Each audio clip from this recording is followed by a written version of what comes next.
Oil ఏదైనా సమస్య మరేదైనా ప్రాబ్లం ఇట్టే పసిగడతారు, రిపేర్ చేసి పరుగులు పెట్టిస్తారు. ఆయిల్ చేతులు మాసిన బట్టలతో రోజంతా కష్టపడతారు. అలాంటి మెకానిక్ల జీవితాలు దుర్భరంగా మారుతున్నాయి. ప్రస్తుత పరిస్థితుల్లో మెకానిక్లకు ఆదరణ తగ్గుతుందని అంటున్నారు. రోజు కష్టపడ్డా ఇల్లు గడవని పరిస్థితి ఉందంటున్నారు మెకానిక్లు.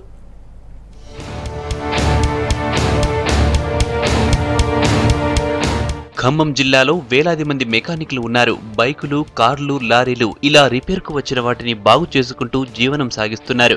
వీరిలో కొంతమంది సొంతంగా షాపులు నడుపుతుండగా చాలా మంది నెలవారీ జీతాలకు పనిచేస్తున్నారు. గతంలో మంచి పని దొరికినా ప్రస్తుతం ఆ పరిస్థితి లేదంటున్నారు మెకానిక్ షాప్ నిర్వాహకులు. గిరాకీలు లేక షాపుల అద్దెలు కూడా చెల్లించలేక ఇబ్బందులు పడుతున్నామని అంటున్నారు. ఇలా రోజుకు 12 గంటలు కష్టపడినా నెలకు 6,000కి మించి ఆదాయం రావడం లేదని అంటున్నారు షాపుల్లో పనిచేసే మెకానిక్లు. గత 2 సంవత్సరాల్లో దాదాపు 10 నుంచి 15 మంది మెకానిక్ సోదరులు రోడ్డు మార్గంలో చనిపోవడం జరిగింది. మెకానిజం చేసుకుంటూ ఉంటుంటే వాళ్ళకి కూర్చొని లేవడం వల్ల కిడ్నీల ప్రాబ్లం అని, పొల్యూషన్ వల్ల హార్ట్ ప్రాబ్లం అని అనేక సమస్యలు వస్తున్నాయి. వారు కూడా మెకానిక్ సోదరులు కూడా దాదాపుగా అందరికీ హెల్త్ కార్డులు ప్రకటించాలని మేము కోరుతున్నాం.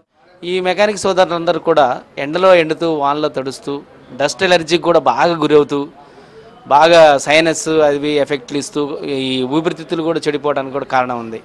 కాబట్టి ఏంటంటే వాళ్ళకి ఆ లేబర్ యాక్ట్ ద్వారా కానీ ఏ ద్వారా కానీ అసంఘటిత కార్మిక ఆ యాక్ట్ ద్వారా కానీ ఏదో ఒక విషయంలో మాకు ఉచిత బీమా సౌకర్యం కల్పించి వాళ్ళకి ఏదో ఒకటి చేయాలని చెప్పేసి మెకానిక్లు అందరి తరఫున కోరుకుంటూ హెల్త్ కార్డులు ఇప్పించాలని చెప్పేసి ప్రత్యేకంగా కోరుకుంటున్నాను.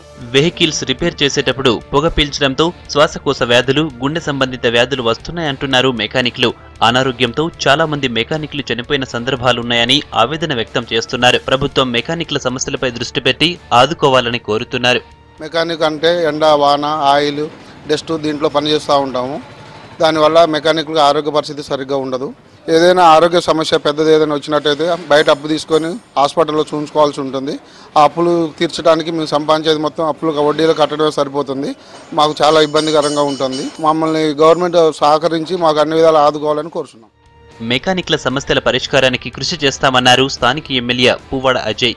బీమా సౌకర్యం కల్పించే విషయంలో ప్రభుత్వంతో మాట్లాడతానని హామీ ఇచ్చారు. ఇప్పటికే మెకానిక్ల సమస్యలపై అసెంబ్లీలో ప్రస్తావించానన్నారు.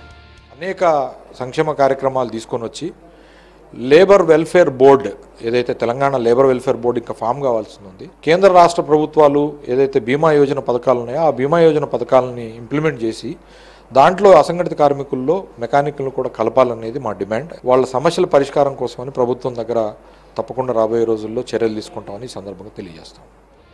ప్రభుత్వం తమ సమస్యలను పరిష్కరించాలంటున్నారు మెకానిక్లు. బీమా, రుణ సౌకర్యాలతో పాటు డబుల్ బెడ్రూమ్ ఇళ్లు కేటాయించాలని కోరుతున్నారు.